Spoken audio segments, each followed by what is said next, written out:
Este día vamos a conversar con Bernardo Arévalo. Bernardo es secretario general del partido político Semilla, un partido que pues no es de los partidos antiguos, sino que es de los partidos más recientes, y pues creemos que este partido tiene nuevas ideas también, tiene nuevos planes, porque estamos acostumbrados nosotros a que los políticos de viejos partidos son políticos que a veces pues son bastante corrientes, bastante triviales, y siempre hacen mucho ruido en las campañas y gozan de mucho financiamiento, pero no siempre son las mejores opciones. Así que los partidos nuevos creo que tienen una proyección diferente. Eso esperamos. Estamos acostumbrados a que los políticos griten en las tarimas.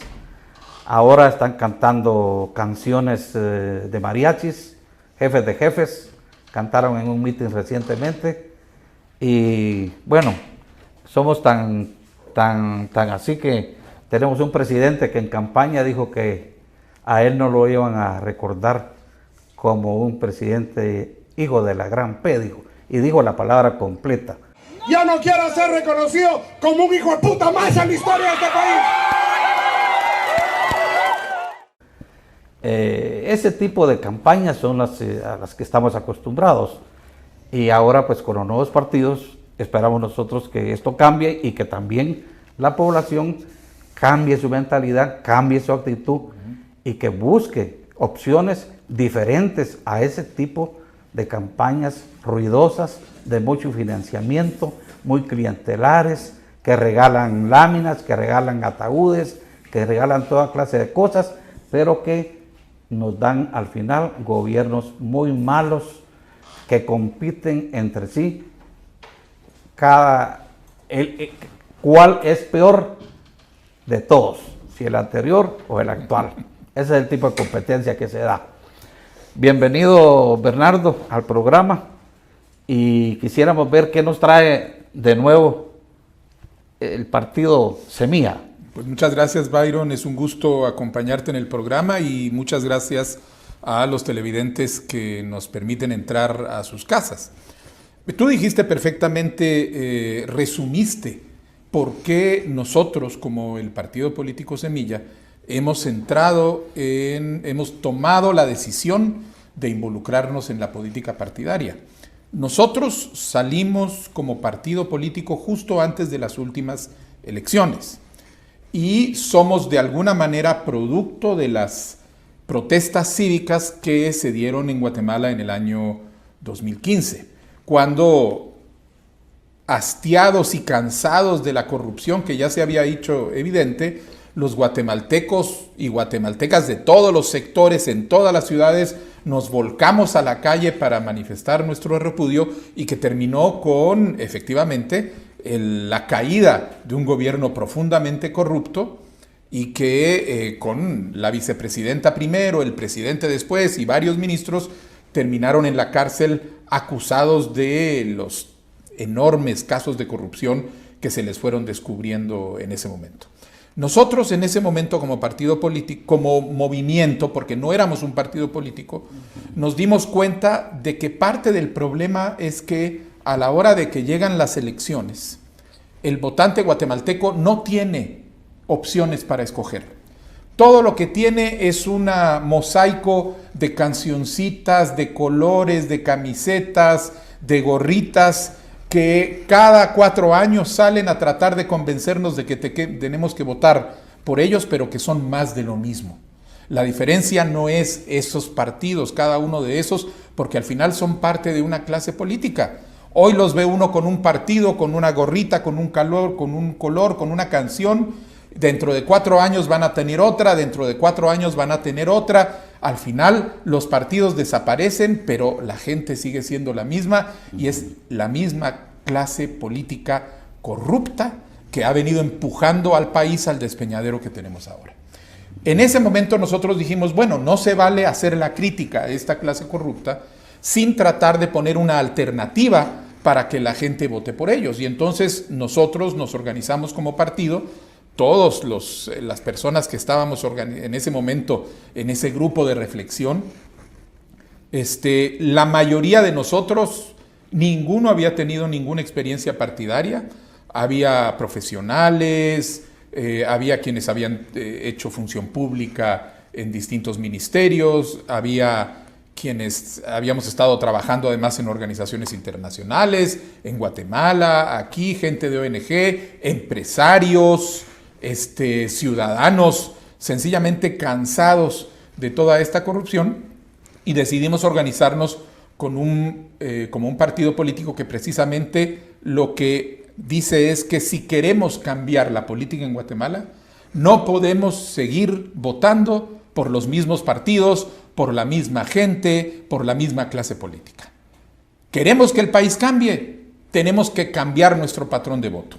Y para cambiar nuestro patrón de voto hay que generar nuevas ofertas políticas, y es ahí donde sale el Movimiento Sevilla con una propuesta para rescatar las instituciones del Estado de las garras de la corrupción, para reconstruir estas instituciones que han sido desmanteladas a lo largo de todo este proceso y permitirles tener esta función de desarrollo que es la necesaria, y desde esa institucionalidad recuperada responderle al país, responderle en salud, responderle en educación, responderle en infraestructura, en todo lo que se requiere para que efectivamente este país salga de la cola del subdesarrollo donde nos tienen enterrados los corruptos que se roban el dinero de la salud, de la educación, de los caminos, y para llevársela y construirla en mansiones, helicópteros y vidas de lujo por las que al final está pagando el guatemalteco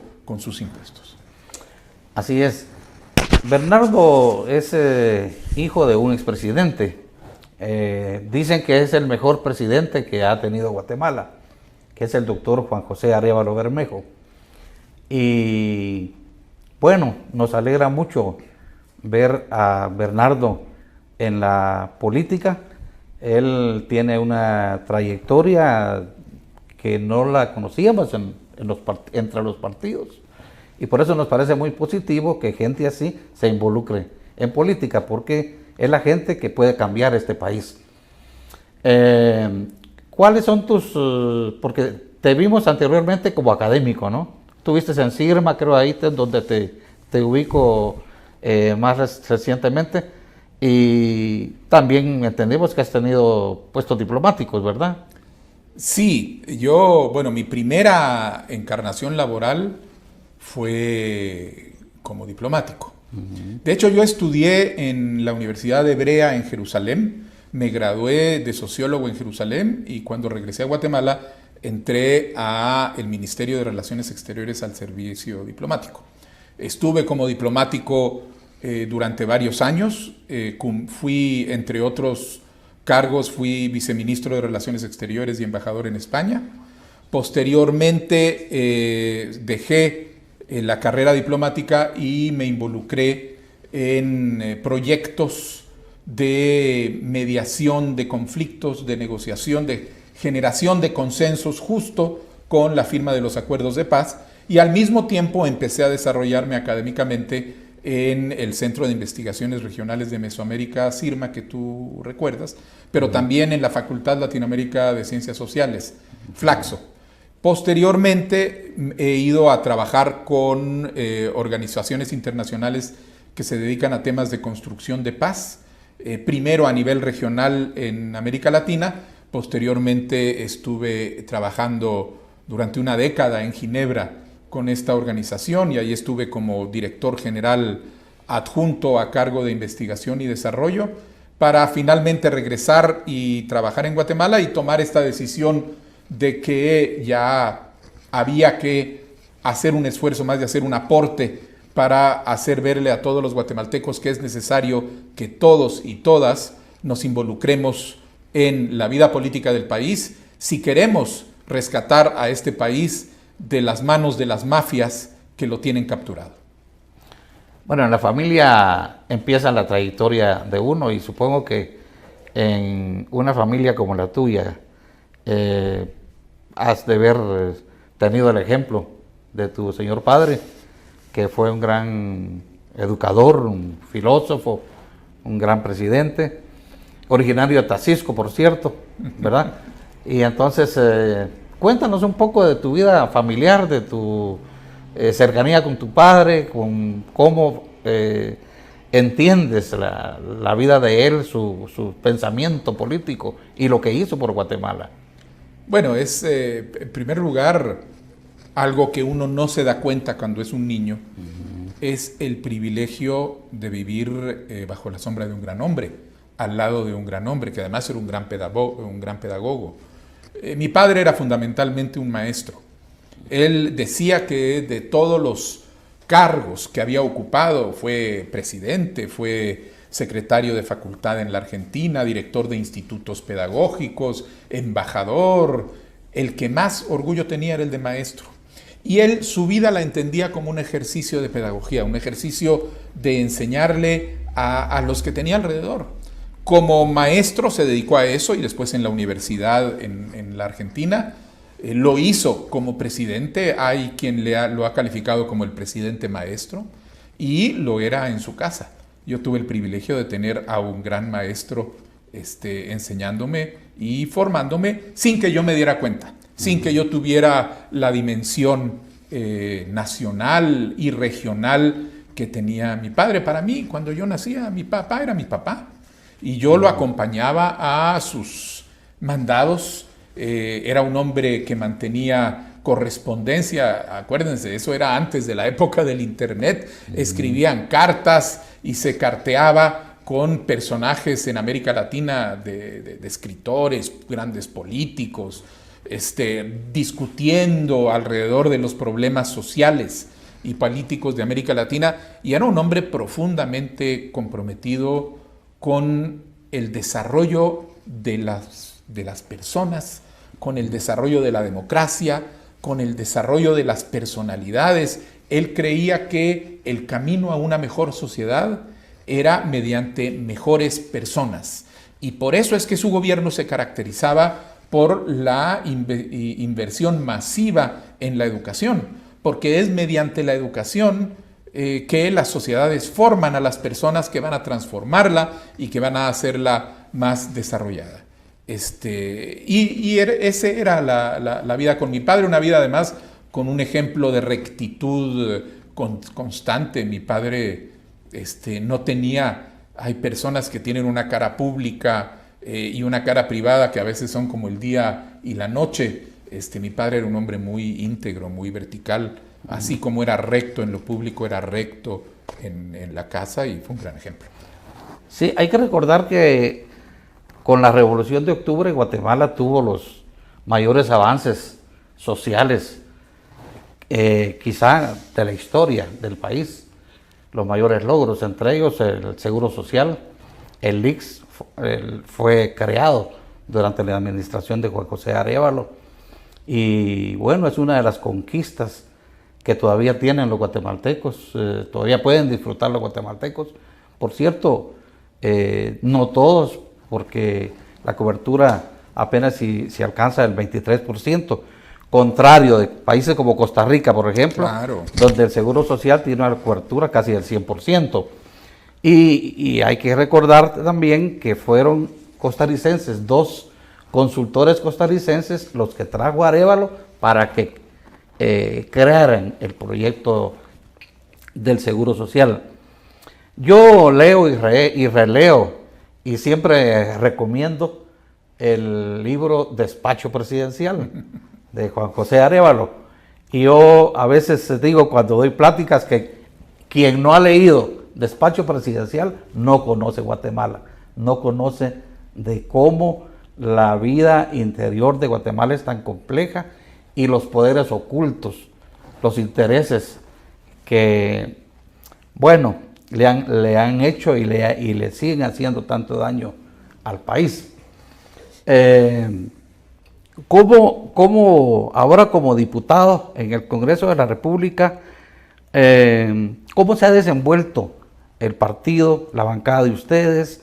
¿Qué labor han desarrollado en medio de un Congreso tan, digamos, donde hay una planadora tan negativa, ¿verdad?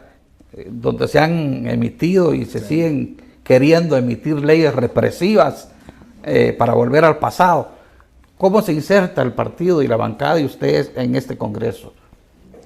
Bueno, es una muy buena pregunta porque, como tú dices, nosotros tenemos muy claro que Guatemala puede ser distinta, que Guatemala puede ser diferente, que Guatemala no está condenada a ser el país con los mayores índices de desnutrición del continente, con la peor cobertura de vacunación de COVID, con los peores índices de cobertura de educación media, un país que no le da a la gente trabajo, de manera que su juventud lo único que tiene por hacer es emigrar a los Estados Unidos o quedarse en la informalidad y en la precariedad o inclusive meterse en el crimen. Nosotros creemos que Guatemala puede ser diferente y creemos que puede ser diferente precisamente porque tenemos el ejemplo de la Revolución de Octubre. En ese momento Guatemala, que bajo Ubico y todos los periodos anteriores, era prácticamente una finca. En ese momento Guatemala nació al siglo XX. En ese momento se tomó la conciencia de que el país no era del grupo, de la élite que lo controlaba, que controlaba sus instituciones políticas, sino que era de todos y todas los guatemaltecos. Y ese Estado para todos y todas los guatemaltecos fue el que se empezó a construir con el Seguro Social, con el Código del Trabajo, algo tan fundamental.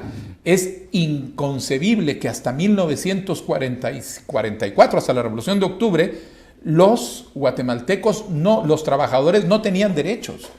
Sus derechos eran la benevolencia del patrono. Es hasta la llegada de la Revolución de Octubre que se les dan derechos, que se crea el Seguro Social, que debería haber sido expandido, que se invierte en la educación, que se crea el Ministerio de Salud, es decir, todo un nacimiento de un país que entendía que tendría que estar al servicio de todos y todas. El gobierno de Juan José Arévalo y posteriormente el segundo gobierno de la Revolución, el gobierno de Jacobo Arbenz, entendían que este era un país para todos y todas los guatemaltecos. Nosotros sabemos que es posible, nosotros sabemos que hay que hacerlo, sabemos además que estamos en un contexto sumamente complicado porque somos minoría, porque las élites político-criminales que tienen cooptadas las instituciones, tienen cooptado al Congreso de la República y lo vemos en esa legislación represiva, en esa legislación regresiva, en esa legislación que lo único que hace es favorecer la corrupción y que nosotros como minoría, con algunos otros partidos minoritarios, estamos haciendo todo lo posible por contener. Vamos a hablar un poquito más de eso en el siguiente segmento. Viene lo que decía Bernardo respecto de la Revolución de Octubre, que no cabe duda que necesitamos otra Revolución de Octubre. Pero vamos a hablar, segunda primavera. Una segunda primavera, exactamente. Vamos al siguiente segmento en un momento.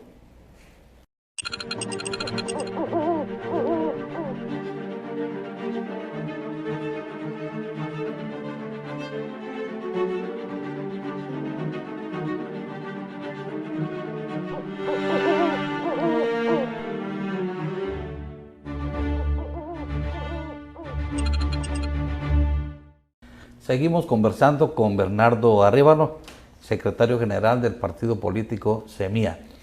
Bernardo, cuéntanos un poco más sobre el trabajo parlamentario del partido.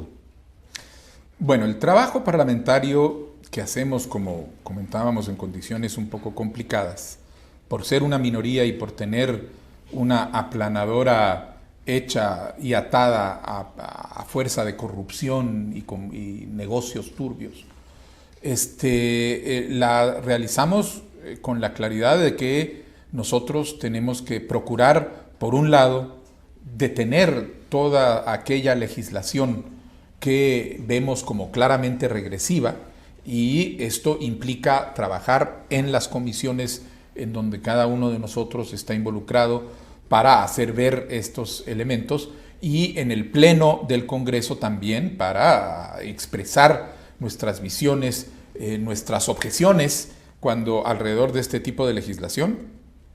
Pero por el otro lado, también quiere decir impulsar y apoyar aquella legislación que consideramos que es una legislación que sí responde a los intereses del conjunto de la población, que sí busca defender a los guatemaltecos y a las guatemaltecas de los distintos flagelos que existen en este momento, por ejemplo, en algunos casos, tratar de retomar principios básicos como el de la necesidad de que los guatemaltecos y las guatemaltecas tengan acceso a la salud en condiciones no tan precarias como las que existen ahora.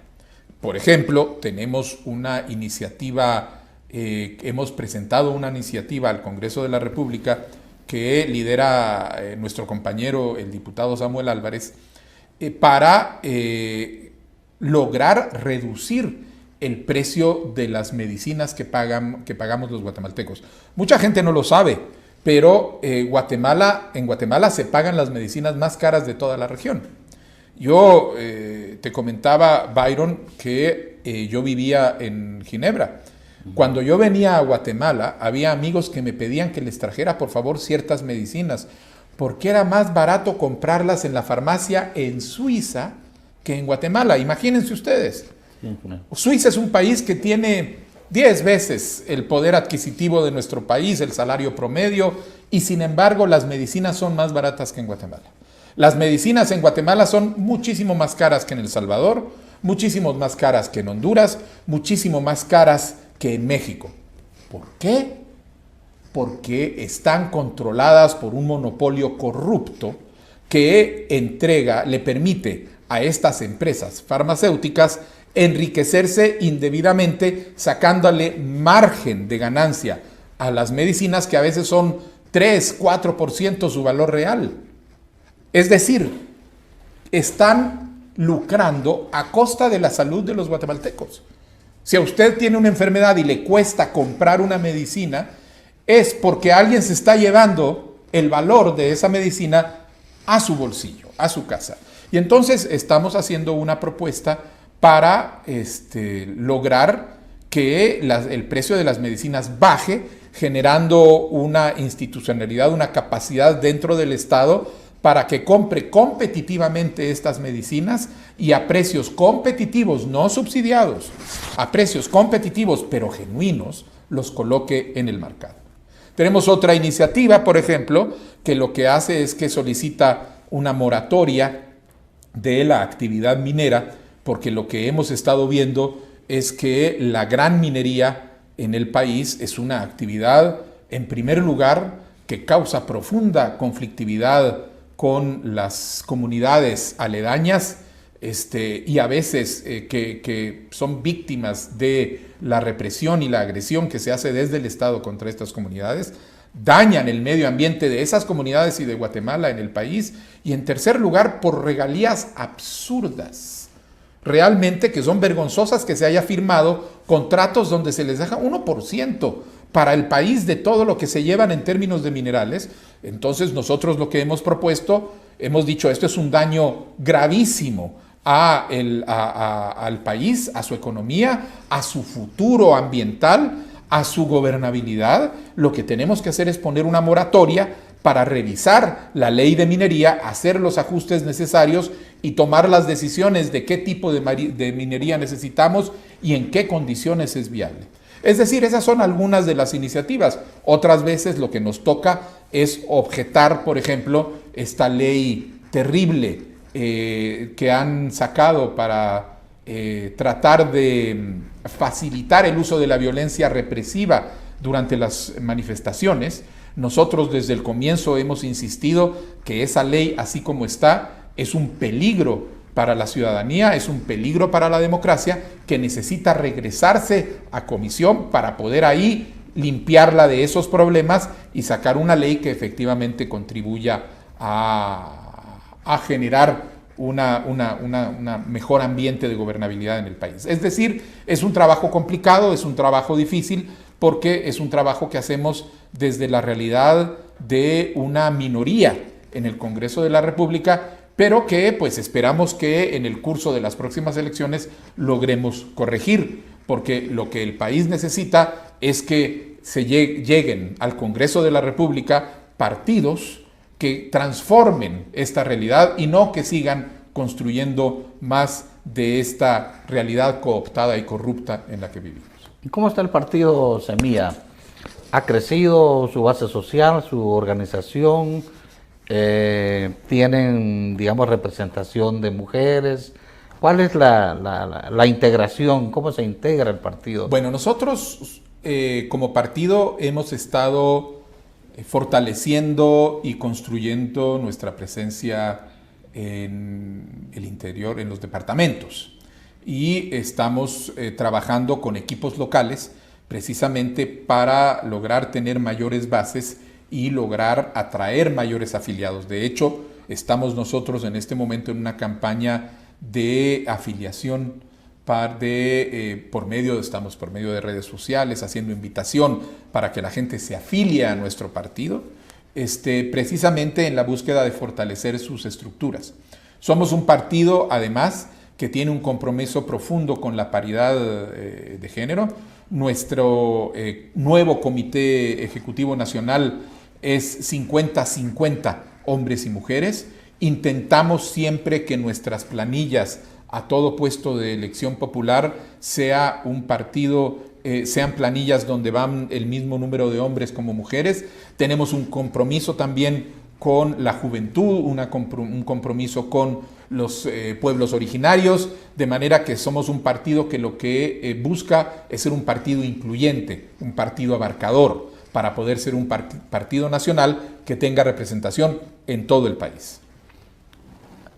¿Cómo ves el contexto internacional? En América Latina se están dando procesos de cambio muy importantes.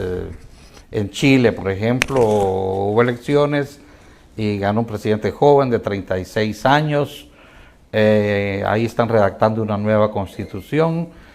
En Bolivia, después del golpe de Estado contra Evo Morales, se recuperó la democracia y ahora el nuevo gobierno, pues es un gobierno también democrático, es un gobierno pluralista, es un gobierno con sus raíces en la población originaria. Y bueno, el ejemplo más reciente es el ejemplo de Colombia, donde también se ha dado un cambio y como tú dices, el tema de la paridad es muy palpable. Son de los 20 o 22 ministerios, 10 u 11 son mujeres y 10 u 11 son hombres, no recuerdo exactamente si son 10 u 11, pero en todo caso es 50-50. Y bueno, es un gobierno que se da producto de grandes movilizaciones. Yo creo que es muy sintomático que en estos procesos de cambio previamente ha habido grandes movilizaciones y también represión política, porque ha habido muertos. En Colombia, en las protestas del 2021 hubo más o menos unos 48 muertos. ¿Cómo ves las posibilidades de un cambio en Guatemala? Es muy remota. Estamos viendo que en Guatemala cada vez que hay cambios positivos en otros países, en Guatemala los cambios son negativos, porque como que aquí se atrinchera lo peor de la política en el país. Y entonces, pues uno ve, a veces hace comparaciones y mucha gente dice, bueno, que si se da en otros países, ¿por qué no en Guatemala? Esa es la gran pregunta, ¿por qué no en Guatemala? La pregunta es muy buena, Byron. Y yo creo que la respuesta la tienen nuestros televidentes, porque la respuesta la tiene la ciudadanía. La diferencia entre Guatemala hoy y lo que hemos visto en Honduras, en Chile, en Colombia, en todos esos países donde ha habido una movilización para elegir gobiernos que tienen un compromiso con un desarrollo equitativo, es que ha sido la población la que se ha movilizado. Es la ciudadanía la que ha dicho necesitamos un cambio. Ha sido los chilenos y las chilenas, los colombianos y las colombianas los que han dicho ya no podemos seguir con democracias de fachada que solo sirven a las élites de siempre, que son los que se llevan los grandes beneficios de la actividad social y económica y le dejan las migajas a la población. Lo que necesitamos es democracias que sirvan a todos y a todas, democracias que funcionen para el conjunto de la ciudadanía y no solo para el beneficio de unos pocos. Y esas ciudadanías son las que se han movilizado y han logrado que mediante los eventos electorales sean elegidos, sean electos partidos cuyo compromiso es con la transformación de la sociedad, cuyo compromiso es con la construcción de estados incluyentes, de estados equitativos, de estados que distribuyan bien la riqueza para evitar que terminamos, como en el caso de Guatemala, con países riquísimos en recursos naturales, pero plagados de pobres y pobreza extrema por lo mal que son administrados por las élites y por los grupos político-criminales que dominan sus instituciones.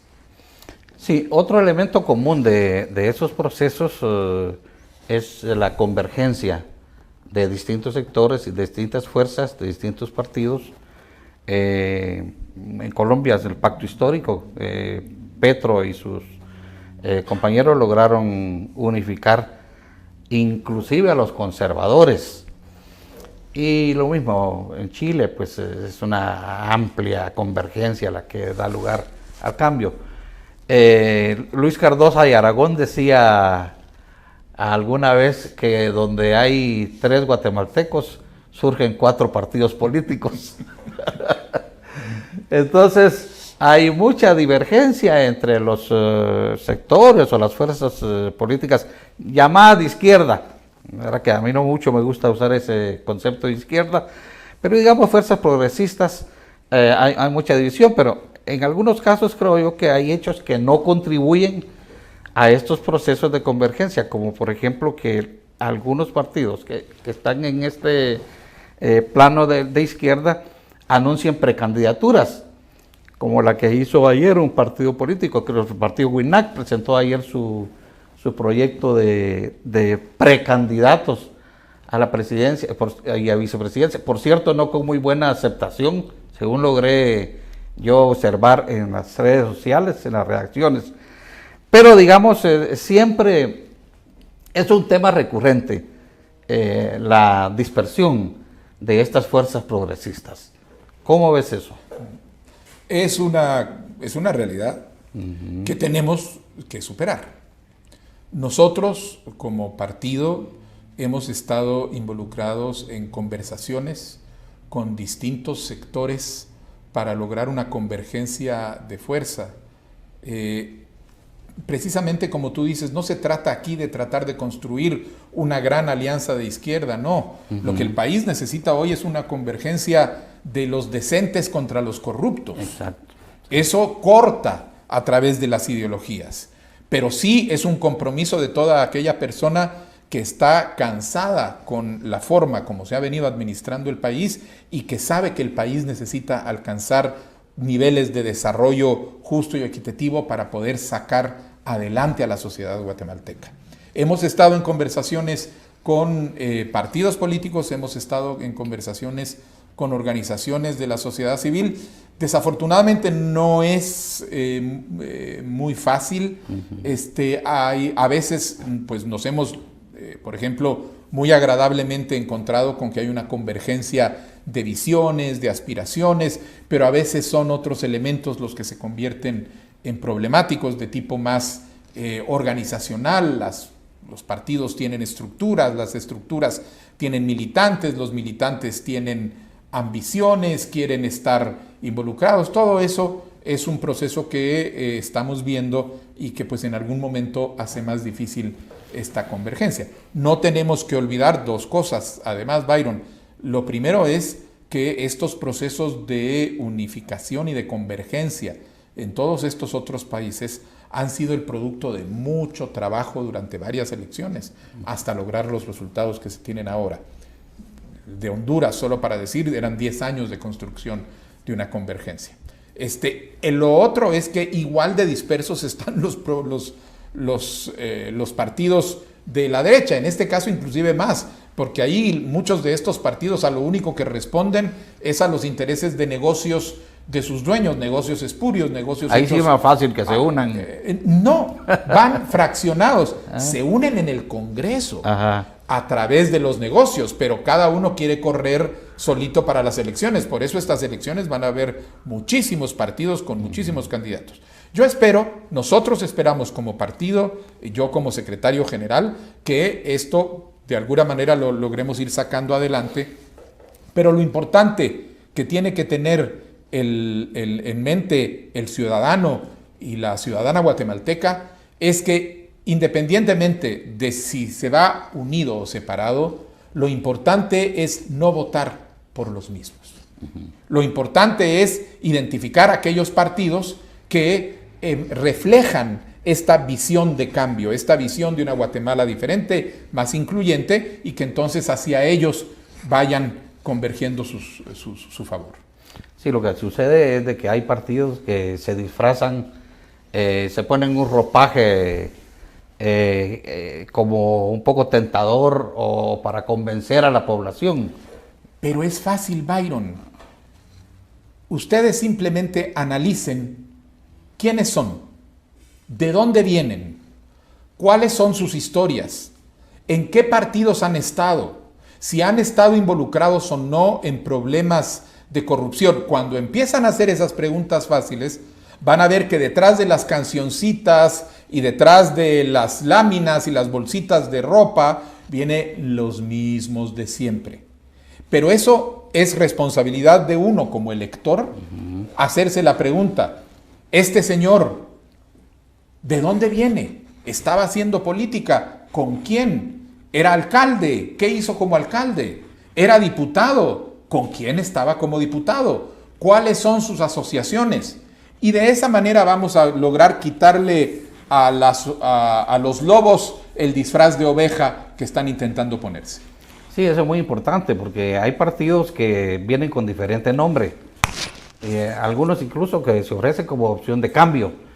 Pero atrás de ellos están los mismos personajes que han robado en uno y en otro gobierno, que están ocultos. Entonces es correcto que la gente empiece a reflexionar y que empiece a observar más de fondo qué está atrás de estos partidos que llegan con toda clase de regalos, con gorritas, con camisetas y regalando de todo, y después pues nos traen como consecuencia malos gobiernos. Vamos a cortar en este momento para pasar luego a otra parte de la entrevista.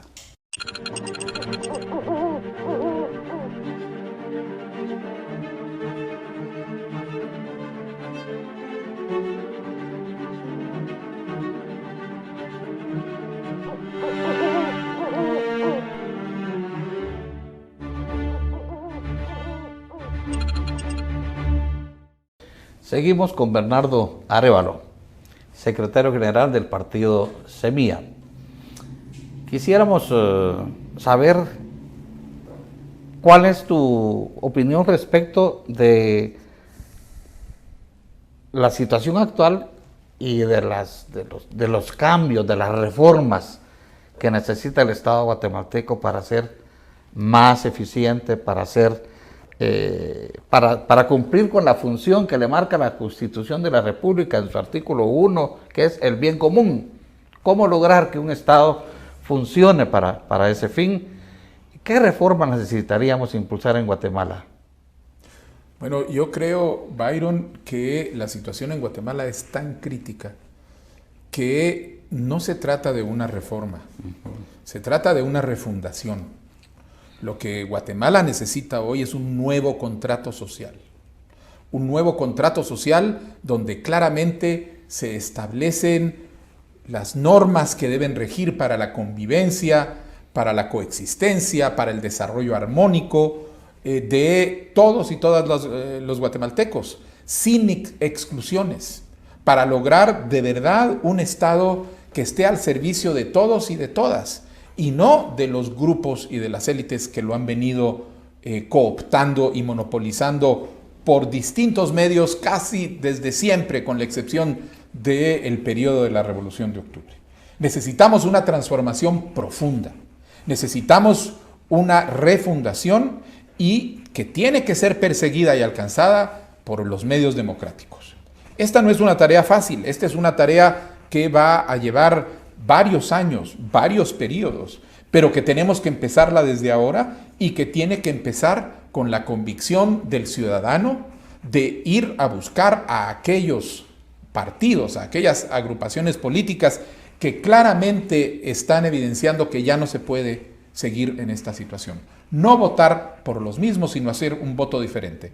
¿Por qué? Porque los mismos van a seguir haciendo lo que están haciendo ahora. Si uno cambia de cancioncita, de partido, por otra playera de otro color, pero siguen siendo las mismas personas, lo que vamos a hacer es seguir fomentando este Estado controlado, capturado, corrupto, cuyo único sentido es obtener impunidad para favorecer la corrupción. La mayoría de la clase política guatemalteca del día de hoy está organizada en este tipo de partidos políticos cuyo sentido no es el bien común, cuyo sentido es el beneficio de esas élites y de la gente a la que le pueden vender los servicios de estas élites. Y es allí donde uno tiene que tener claridad para no seguir en lo mismo. Porque ya no es un problema de este partido político, ahora démosle la oportunidad a otro partido político. El problema es de un régimen, de un sistema. Miren, veníamos más o menos saliendo adelante. Con Otto Pérez Molina y el Patriota se aclara la dimensión de la crisis de la corrupción. Y después vamos a las elecciones y elegimos a Jimmy Morales, un payaso que nunca llegó a ser presidente, pero que estuvo sentado en casa presidencial durante los 4 años. Y en ese momento pensábamos que Guatemala ya no puede caer más, que ya habíamos llegado al barril, al fondo del barril. Y venimos y elegimos a Alejandro Yamatei y nos damos cuenta que el barril no tiene fondo. Seguimos para abajo. Ahora hasta extrañamos a Jimmy Morales. Imagínense lo terrible de la situación que estamos enfrentando. Y si vamos a elegir alguno más de esos mismos, nos va a volver a pasar lo mismo. El país necesita salir de ese ciclo de una clase política que utiliza el Estado para enriquecerse, para generar impunidad, para favorecer la corrupción y ahora haciéndolo recurriendo a la represión, a la persecución, a la criminalización, al hostigamiento de periodistas, de políticos, de activistas sociales, de toda persona que se les atraviesa en contra de sus designios. No podemos seguir en la misma situación porque el país no va a salir adelante. Necesitamos recuperar el Estado para que de verdad sirva para lo que dice la Constitución, que es el bien común. Hoy el Estado, capturado como está por estas élites corruptas, solo le sirve a esas élites corruptas y a sus beneficiarios. Empresarios corruptos, políticos venales, militares retirados nostálgicos, todo tipo de persona que se mezcla en estas redes que lo que están buscando es beneficiarse de lo público para beneficio de los corruptos. Es como si tuviéramos una república de piratas. No podemos seguir con repúblicas de piratas. Necesitamos hacer un cambio real, necesitamos escoger a políticos y a partidos políticos que efectivamente tengan el interés del país como su objetivo central. Y una vez que estas personas hayan sido electas para ser la mayoría en el Congreso de la República, para ocupar alcaldías, para dirigir desde el Ejecutivo los destinos del país, va a ser un enorme trabajo para recuperar todas las instituciones que ahorita han sido vulneradas. Imagínense, empezando por el sistema de justicia, que está ahorita totalmente cooptado. Hay que reconstruir, por ejemplo, el Ministerio de Comunicaciones y Obras Públicas, que se ha convertido simplemente en una caja de distribución de proyectos para los políticos que tienen sus constructoras y sus aliados, de manera que ya se olvidaron cómo se diseña y cómo se mantiene una carretera decente, cosa que antes sí sabíamos hacer en Guatemala, para efectivamente lograr que un ministerio como el Ministerio de Educación de verdad resuelva el problema de la pésima calidad educativa que tenemos en Guatemala. Miren, en Guatemala hay las escuelas primarias, y ahí tenemos más o menos cierta cobertura, están sacando alumnos con una pésima educación, simplemente porque el Estado no funciona. El Estado no funciona porque la corrupción fomenta la incompetencia. Y la corrupción existe porque las élites político-criminales lo están dominando. Hay que sacar a las élites político-criminales del poder para poder hacer que el Estado vuelva a funcionar para todos y para todas. Los indicadores sociales y económicos de Guatemala han retrocedido en lugar de avanzar. Algo contradictorio si hablamos de una democracia como la que asumimos, entre comillas, que existe en Guatemala. Pero, por ejemplo, la desnutrición es un problema que se ha incrementado mucho.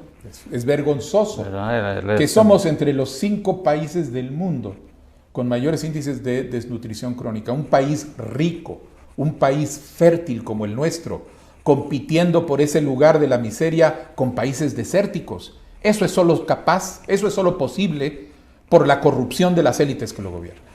Bueno, el tema de la infraestructura, una infraestructura que no avanza.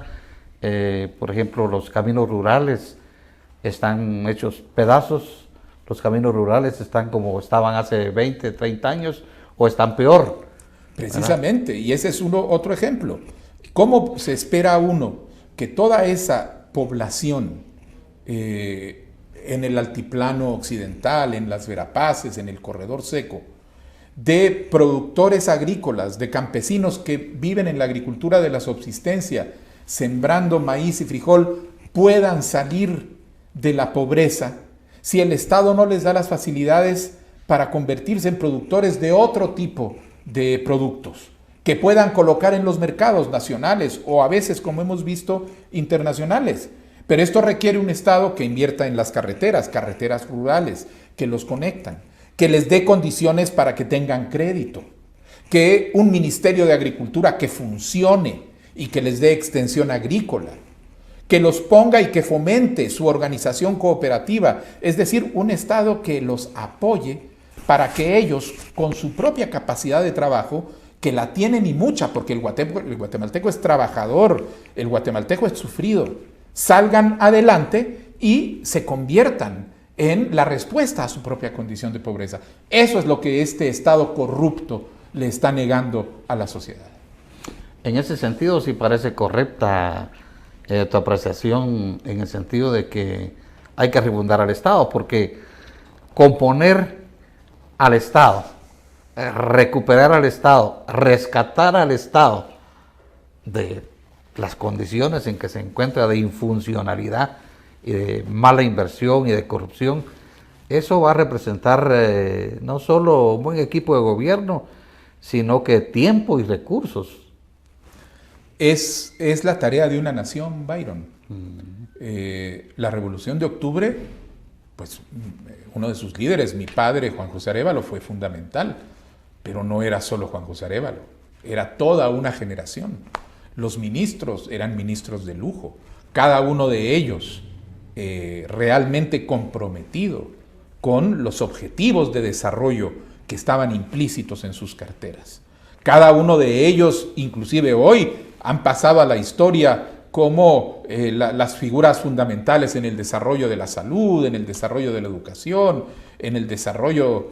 Es decir, es un esfuerzo de nación que pasa por tener no únicamente las personas alrededor del presidente y su gabinete, sino que exige gente que se involucre y se comprometa en todos los niveles de la administración pública con la conducción sana, la conducción honesta del Estado, y que además cuente con el respaldo de una población que entiende que eso se está haciendo.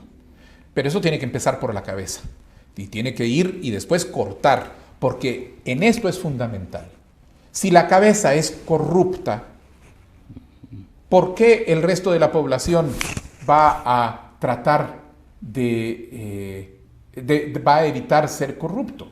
Ese es un elemento fundamental. El problema que tenemos es que lo que el ciudadano promedio de Guatemala lo que ve es una clase política en una carrera de corrupción prácticamente sin límites. Tenemos que cortar eso para permitir que la nación guatemalteca, en su diversidad, su riqueza, que es esa pluralidad de pueblos que tiene, logre sacar lo mejor de sí, ponerlo alrededor de este nuevo contrato social y sacar adelante a esta nación. Sabemos que es posible porque ya lo hicimos. Lo hicimos con la Revolución del 44, este país se transformó. Y como lo decíamos antes, Byron, lo que necesitamos ahora es una segunda primavera. Es otra vez volver a retomar ese compromiso con la democracia, con el desarrollo justo y equitativo, con la libertad para todos y para todas, que es el compromiso fundamental de un Estado democrático de derecho. Sí, a veces uno siente que hay escasez de memoria histórica, porque efectivamente la Revolución del 44 es lo mejor que ha tenido este país y se necesita un nuevo tirón histórico, una nueva revolución.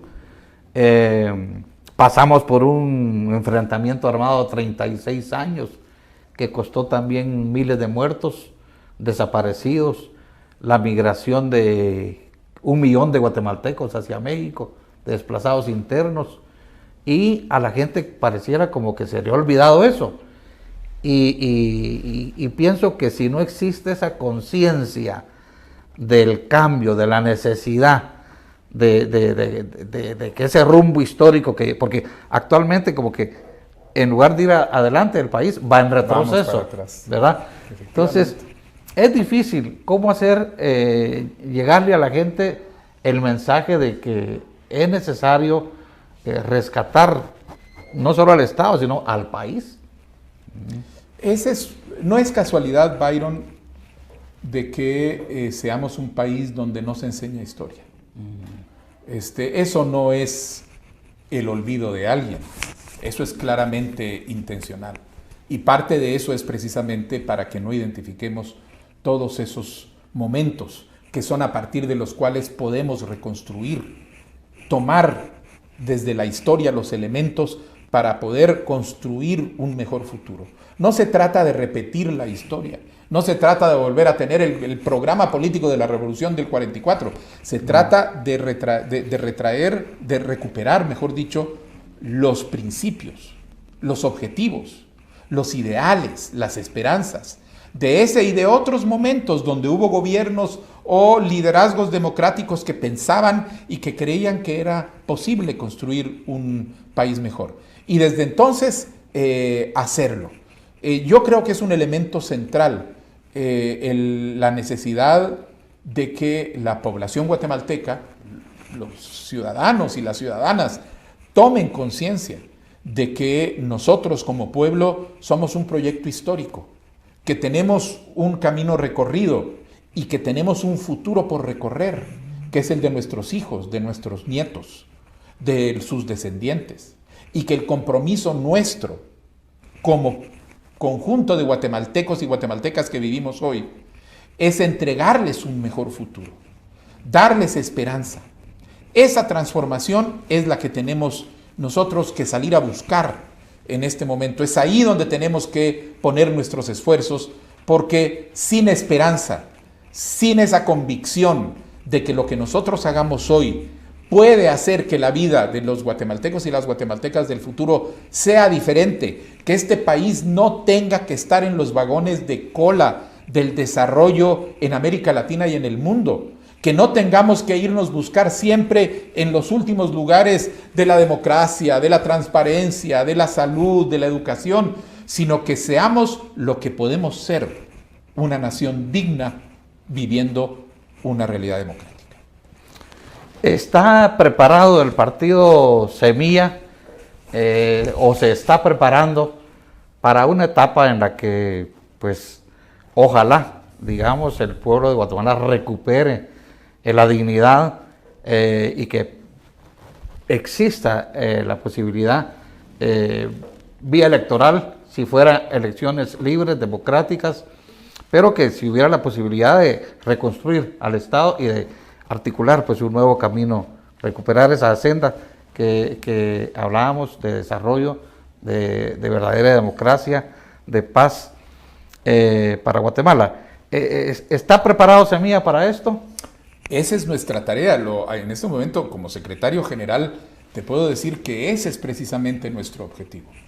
La tarea del partido en este momento es abrirse, ampliarse, captar a todas aquellas personas que tienen esta ilusión, que tienen esta visión, que creen que es posible construir un país democrático, diferente, libre y justo, y que quieren dar ese paso adicional, que quiere decir involucrarse en la política pública precisamente para no dejarle el campo libre a los corruptos.